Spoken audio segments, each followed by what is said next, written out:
Saya pegawai di salah satu bank konvensional. Setelah saya tahu jika bekerja di bank itu riba, saya berniat untuk berhenti. Tapi saya masih ragu karena sempat konsultasi ke beberapa teman bahwa dilihat dari manfaat bank itu lebih banyak daripada mudaratnya. Karena hampir seluruh perusahaan yang ada di Indonesia menggunakan jasa bank.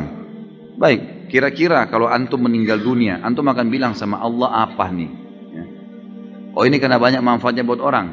Lalu Allah cuma jawab satu, tapi saya haramkan. Kira-kira kita mau jawab apa? Urusannya mau manfaat bagi orang banyak atau tidak, intinya haram. Orang buka tempat perzinahan, teman-teman, ingat ya, riba, zina, durhaka sama orang tua, dosa besar semua ini. Berarti levelnya sama. Untuk lebih memahami, bagaimana kalau ada orang bilang saya buka jasa perzinahan untuk memberikan manfaat kepada orang, supaya orang mau melampiaskan syahwatnya bisa masuk di situ. Manfaat buat orang, tapi haram. Tanggung jawab hari kiamat. Nggak bisa. Sama halnya dengan ini, teman-teman sekalian. Jangan pernah takut untuk meninggalkan sesuatu yang haram. Dan kalau teman-teman seperti ini, sudah sering saya jawab.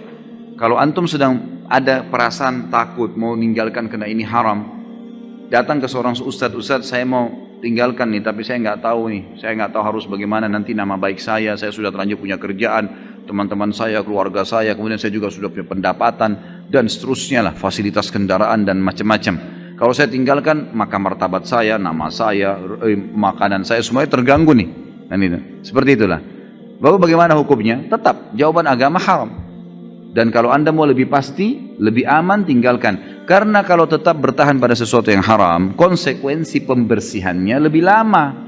Sementara kalau dosa yang kita kerjakan saja, tidak kita tahu masih ada pembersihan, yang kita tahu sedikit juga pembersihannya ada, apalagi kalau yang sudah besar, bertahun-tahun antum bertahan. Kemarin saya subhanallah waktu di Pontianak, pas lagi makan, tidak sengaja seorang notaris saudara kita yang mengundang di Pontianak itu, kemudian makan siang di rumah makan Padang.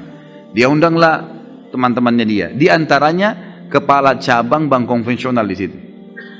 Duduk depan saya. Lalu kemudian setelah makan diperkenalkan, oh ini kepala bank semua banyak. Ada syariah, ada yang konvensional. Mata saya nyorot ke bank konvensional nih. Saya tanya, Pak, tidak pengen berhenti ya Pak? Saya tanya gitu. Oh pengen sih Ustaz.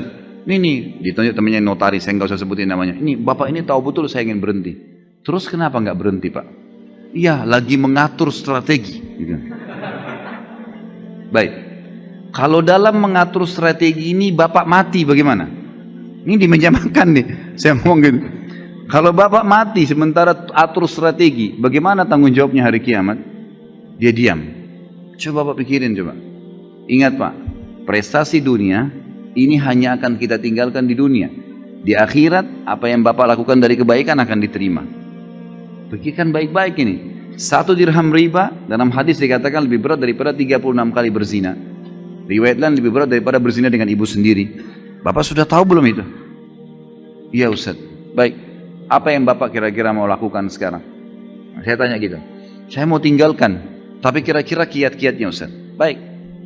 Langkah pertama, kiat pertama Bapak keluar, saya bilang. Keluar dulu. Kenapa keluar? Dia kan diam. Saya tanya, Bapak pasti tanya saya, kenapa keluar? Saya bilang iya. Bapak sekarang lagi injak lumpur, penuh lumpur nih semuanya. Lalu bilang, Ustadz bersihin dong. Saya bawa air nih, selang. Kalau saya siram, sementara Bapak di lumpur, tambah becek.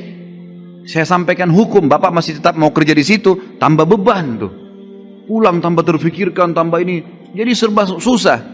Jadi caranya keluar dulu dari lumpur.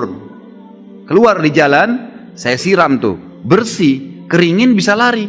Gitu kan. Jadi harus keluar, nggak bisa enggak. Bapak harus keluar dulu gitu kan. Baru bisa jalan gitu. Dia bilang sebenarnya gini Pak. Saya bilang minimal Bapak pindah ke syariah. Saya bilang gitu. Iya sebenarnya mau Pak. Dan Bapak perlu tahu, dia bilang Pak Ustadz. Waktu bank syariah dibuka, begitu mau buka cabang di sini dia bilang, gitu kan. Semua ini yang konven ini mau pindah ke syariah semua. Sampai sekarang dikasih peraturan udah nggak bisa lagi.